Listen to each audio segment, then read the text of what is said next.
তিনি সাধু পূর্ণ মনে নাহি জনে ঘটিল প্রমাদে জামাতা সহিত মতি মুখে মত ধরলটি তাহা গোচাল তবে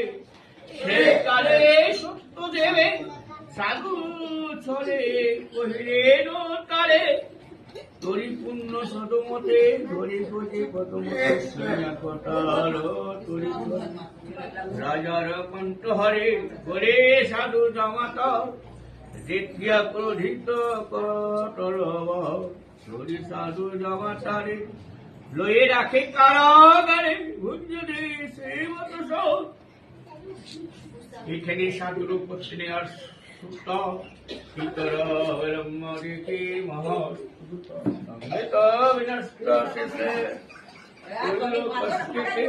রাত্রি বৃত্ত পরে দেহ পরির গৃহে দেখিলাম ব্রাহ্ম সাধু হিতম সত্যনারায়ণ পূজা ব্রাহ্মণ বনিতম মানসা করিল পিতা পতি পিতা তার পূজে হেন ভক্তি দেখি দয়া সত্য দেবতায় স্বপ্ন ছলে দিল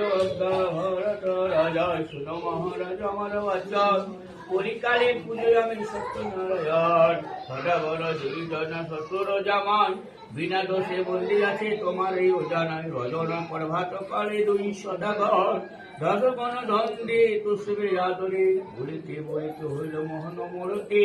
স্বপ্ন দেখি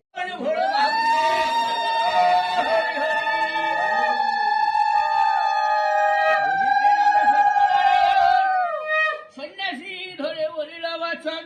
ঘাটে বসে বিত্তমানে শোনো সাধু ভয় সন্ন্যাসীর